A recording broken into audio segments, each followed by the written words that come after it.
గత 5 నెలలుగా హైదరాబాద్ తెలంగాణ పేద ప్రజలు అరచేతిలో ప్రాణం పెట్టుకొని బిక్కుబిక్కుమంటూ బతుకుతూ ఉన్నారు. మొట్టమొదటి ఎక్కడ మొదలైంది?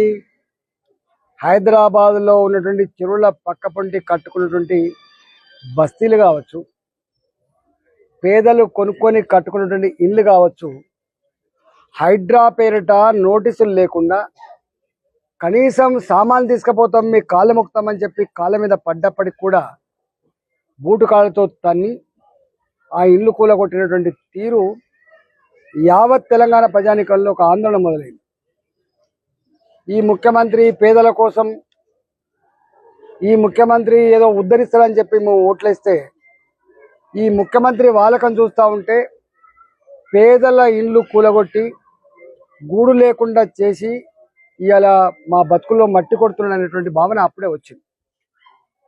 నేను 4-5 నెలలుగా అనేక చెరువుల దగ్గర తిరిగినా. అది షెఫిల్గూడ చెరువు కావచ్చు, అది అల్వాల్ చెరువు కావచ్చు, బోయినపల్లి చెరువు కావచ్చు, కూకటపల్లి నల్ల చెరువు కావచ్చు, ఇవాళ 70 ఏళ్ల క్రితం కట్టుకున్న ఒడ్డెర కాలనీ జొన్నల బండ కావచ్చు. ఎక్కడికి పోయినా ఒకటే మాట, బిడ్డ మేము 70 ఏళ్ళ నుంచి ఉన్నాం బిడ్డ, మేము 50 ఏళ్ళ నుంచి ఉన్నాం బిడ్డ, మేమంతా 60 గజాలు 70 గజాలు ఇళ్లల్లో పని చేసుకొని కూరగాయలు అమ్ముకొని మా సర్వస్వాన్ని ఇక్కడ పెట్టుకున్నాం బిడ్డ అని చెప్పి వాళ్ళు ఏడుస్తున్న తీరు నిజంగా బాధేసింది.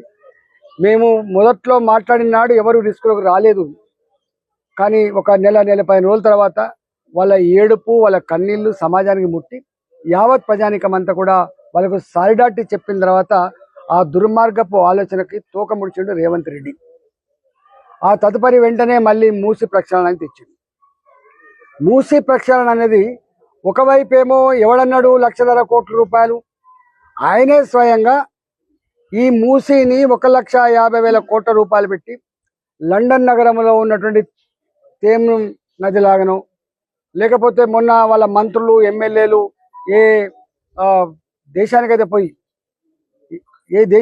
పోయి వాళ్ళు చూసొచ్చిండ్రో అలాంటి గొప్ప నది నిర్మిస్తామని చెప్పినటువంటి రేవంత్ రెడ్డి ఇవాళ ఒకవైపేమో ఎవడన్నాడు మేము ఎక్కడ కూలగొడతలేము, ఎక్కడ ఎవరిని ఎల్లగొడతలేము, ఎక్కడ కూడా ఆందోళన పడసక్కలే అని చెప్పి ఒకవైపు చెప్తూనే మరోవైపు మొన్న 140 కోట్ల రూపాయలు డిపిఆర్ కోసం ఇచ్చిన ఆ రిపోర్ట్ వస్తుందని చెప్పి ఒకవైపు చెప్తున్నాడు. మొన్న నల్లగొండ జిల్లా రైతాంగాన్ని రెచ్చగొట్టే ప్రయత్నం చేసి హైదరాబాద్లో ఉన్నటువంటి బస్తీ వాసులు అడ్డుకోవడం వల్లనే మూసి ప్రక్షాళన జరుగుతలేదు, దాని వల్లనే చెర్లల్లో రసాయనాలు నిండుతూ ఉన్నాయి, దాని వల్లనే మీ పంట కూడా పోతున్నాయని చెప్పి వాళ్ళు రెచ్చగొట్టే ప్రయత్నం చేస్తున్నాడు.